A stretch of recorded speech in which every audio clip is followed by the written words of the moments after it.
Let me begin to say it is a great pleasure and indeed an honor on my own behalf,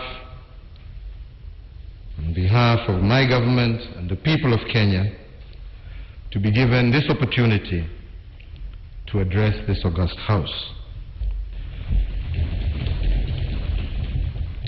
I speak to you today not only as a friend, but one of your closest neighbors, and indeed a steadfast friend in a turbulent world, as well as a committed partner in our historic task of building a lasting union that shall be secure but also prosperous.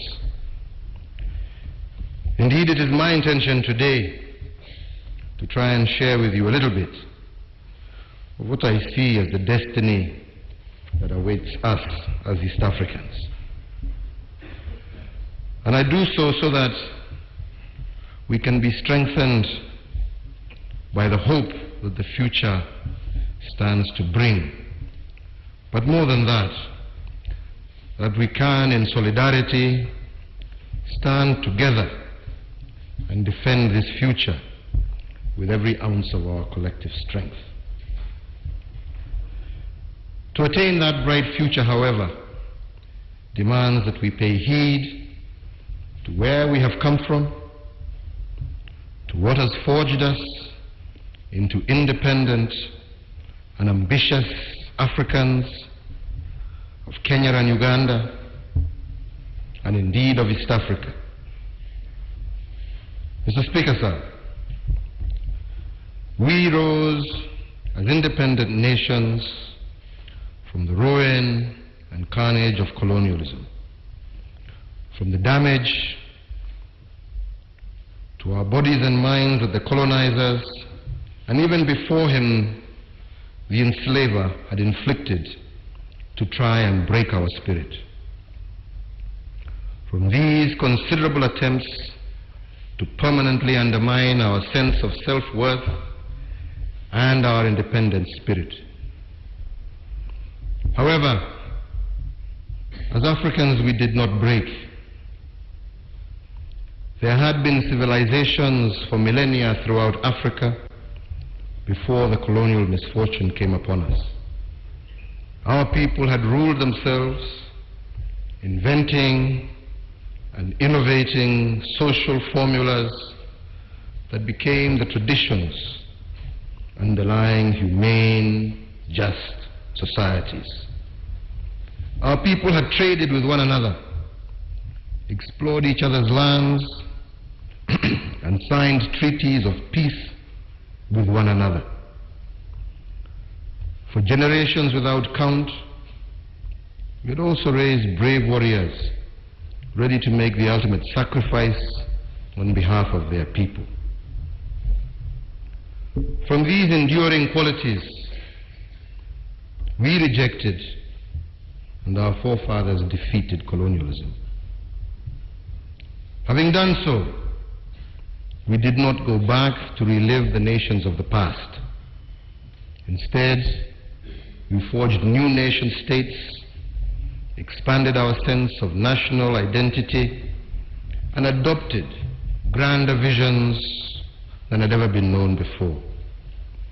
The greatest of these was the OAU, now the African Union, whose goal for half a century has been to erase the borders between us that were drawn in distant imperial capitals. Here in East Africa, our own East African community, where this great African dream is becoming realized more concretely as one of the fastest integrating regions in Africa, and indeed.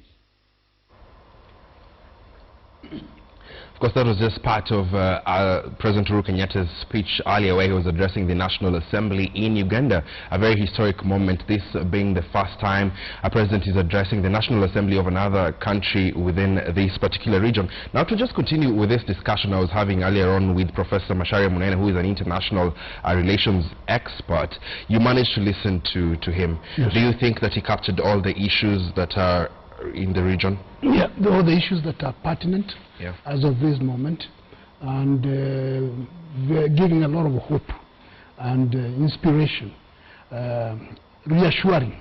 One of the main things about it is that it was a very reassuring speech about the region, about Uganda, about Kenya, about the future. Even when he was talking about the youth, here is confidence that the future is in good hands. Yeah. Just look at the youth we have. They're turning the tables around from that claim about, they talk about the youth budge. So don't talk about the budges here. We have an asset called the youth, and they are vibrant, they're determined, and they're going to change the place, the future of the region. So it was a very balanced statement, touching on the right buttons, saying the right things in a very sober. You could see there was not much excitement, but bearing the moment where he was.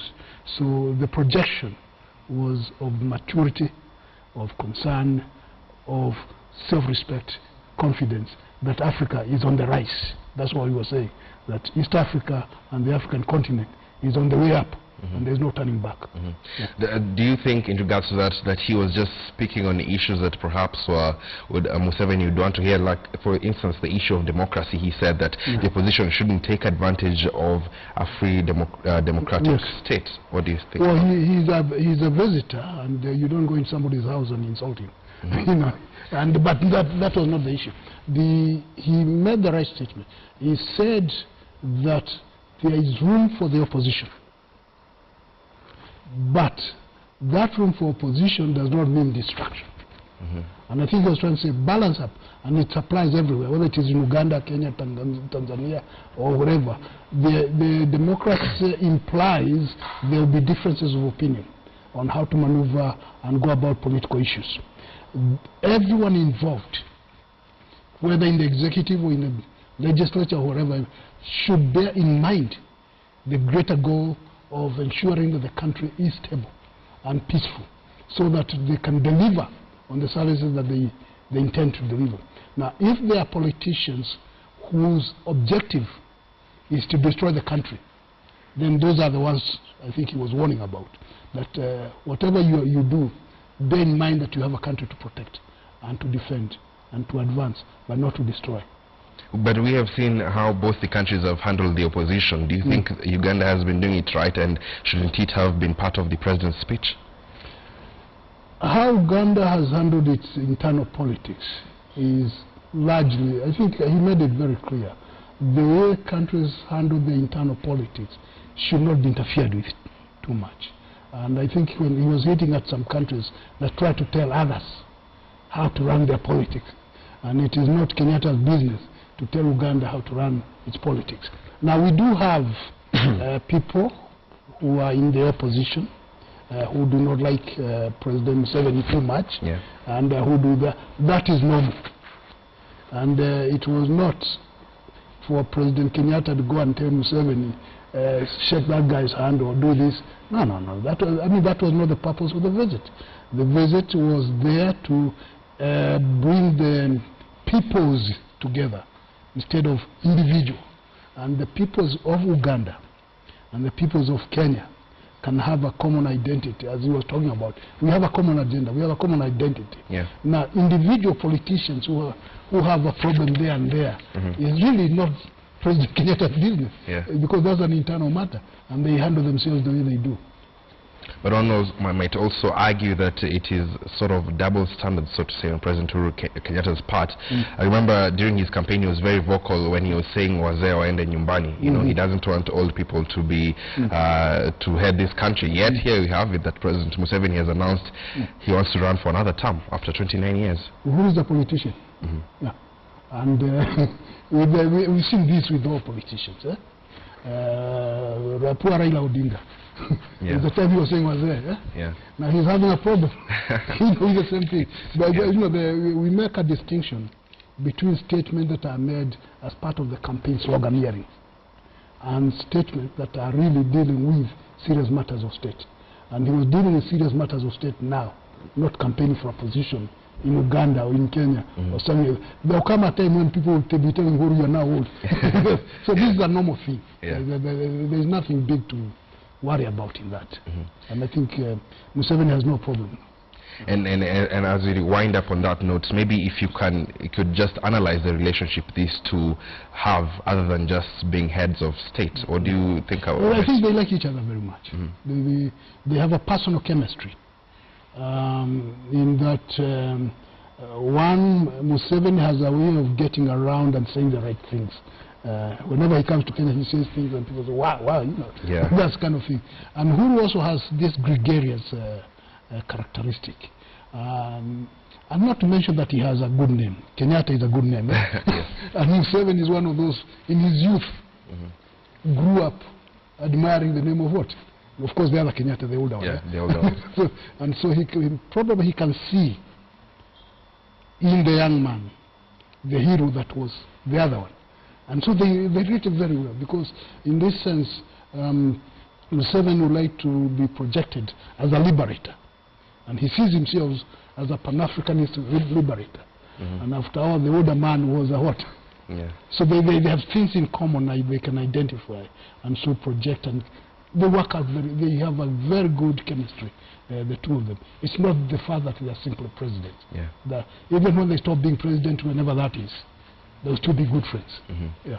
Thank you very much, Professor Macharia Munene, of course, just analyzing and looking at President Uhuru Kenyatta's historic speech that he just delivered at the National Assembly in Uganda. Of course, we are seeing this for the very first time. We shall have a look at more in detail, rather, about this speech in our subsequent bulletins. Let's move on now. The file of police investigations on televangelist James Nganga now lies with the Deputy Director of Public Prosecutions to take action. This was after police recommended that the pastor faces charges of causing death through dangerous driving. The recommendations were contained in a report handed over to the DPP earlier this morning. The report was compiled after Inspector General of Police Joseph Boynet ordered a fresh probe into the accident following the public outcry that was a plot to defeat justice. The DPP may agree with the recommendations, reject them, or order further probe depending on strength of evidence provided.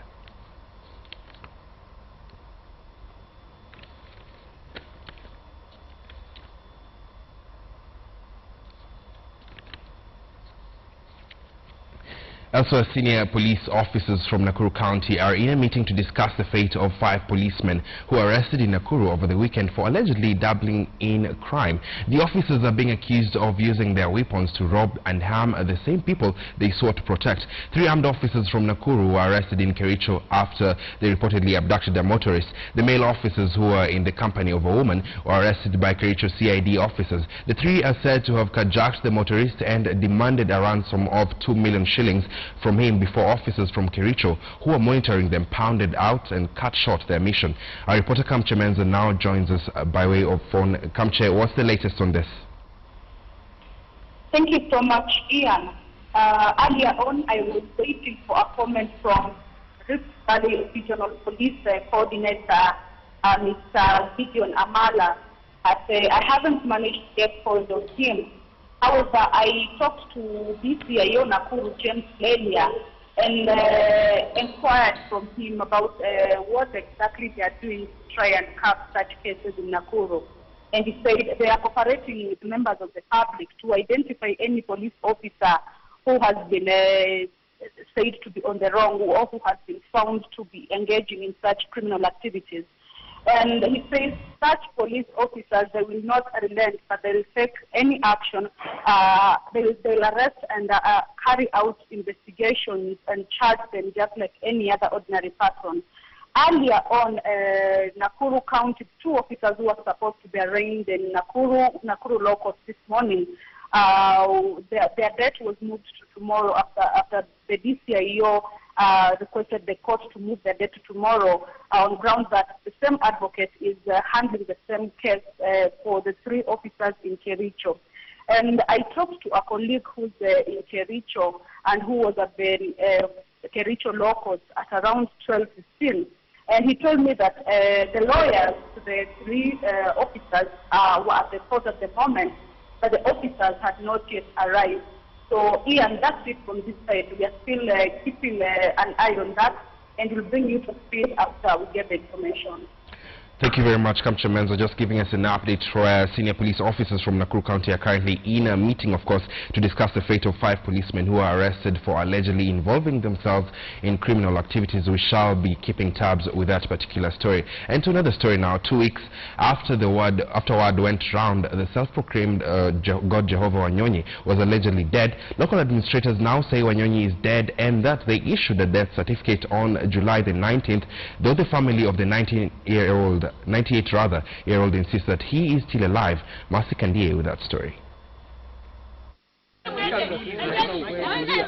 Chemororoch village has gotten tongues wagging in Uasin Gishu County after word went around that self-proclaimed God Jehovah Wonyi was said to be dead, though the family of the 98-year-old insists that the father of more than 95 and husband to many is still alive. Local administrators say Wonyi died on July 18th this year. The leaders say Wanyonyi died as he was being taken to hospital in Kitale after falling sick. Hii fununu imetoka kila mahali. Yes. Ati amekufa. Lakini tumeongojea wenye walipeleka baba huyu kwa hospitali. Na ni watoto yake. Vile walifika huko. Sikia.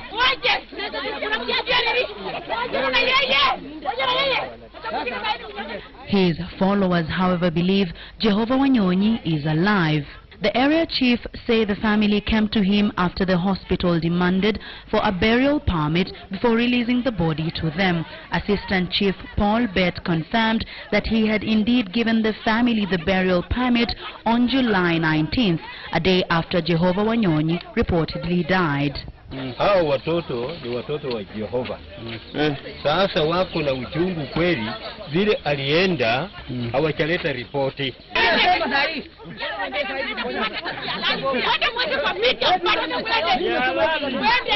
2 weeks ago, journalists were repulsed from Wanyonyi's home in Chemororoch village in Soi constituency by family members who insisted that their father and the god of about 1,000 followers was still alive. At first, there was speculation that Jehovah had been hospitalized in Cherangani before being transferred to the Moi Teaching and Referral Hospital in Eldoret. The controversy surrounding the death of Jehovah Wonyi, who led the Lost Israelites of Kenya, that's the name of his ministry, which was active on the border of Uasin Gishu and Kakamega counties, has been on for 3 weeks, with kingsmen and locals differing in opinion. Reports of his death have spread across the country, but the family's spokesman Eliab Masinde refuted the fall of their deity despite the confirmation by the local chief. Marcy Kandie, KTN News. Elsewhere, Elgeyo Marakwet Senator Kipchumba Murkomen has called on universities to tailor their courses to solve modern-day challenges. He urged universities to offer more programs in science, research and innovation aimed at solving societal challenges. He was speaking during the launch of a new university campus aimed at bringing education to the grassroots. Kisii University has partnered with the Elgeyo Marakwet County government to set up its maiden university campus in the county. The university will be situated at Chabaram in Marakwet West Sub-County. Elgeyo Marakwet County Governor, Engineer Alex Tolgos, welcomed the university in that area, adding that it will improve the economy of the region.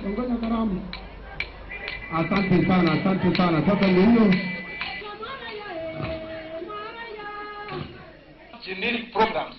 Let's have a program that will be adaptable to challenges of our time. Yes, if you have a program of education and most of the teachers are coming school-based, let's have programs that will assist teachers at the moment face the challenges of today. One of the greatest challenges that teachers are facing now is managing youth of our time that have been left by parents to watch television, to access internet, to have phones and so forth. As the county government, we offer our full commitment because our quest for position Elgeyo Marakwet as higher learning destination is unstoppable. When we got into office, our priority was to create a conducive environment to attract investment and partnership to our county, such as the one that we are witnessing today. Welcome back to the program now. As the government and relevant agencies step up the war on poaching, cases of wild animals being killed for profit gains has not been put to control. Elephants' existence still remains the biggest worry for conservationists as poachers target the animals for its horns. Today is World Elephants Day and KTN will air a special documentary to mark the day. Make sure to tune in at around 10 p.m. On KTN News. Of course, be sure to catch that particular documentary.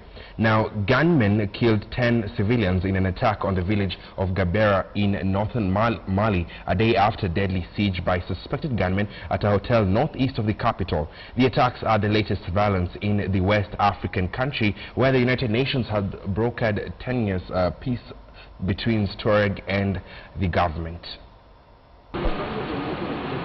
The village attack began on Saturday evening when 3 men arrived on motorbikes and infiltrated Gaberi in the Timbuktu region, but were repulsed by residents who opened fire, killing one attacker. Another resident said the initial attack appeared to have been an attempted robbery, and the attackers then returned with reinforcements. The UN official said the attack is indicative of worsening security, especially around Timbuktu, with more attacks on villagers and people on the road to market.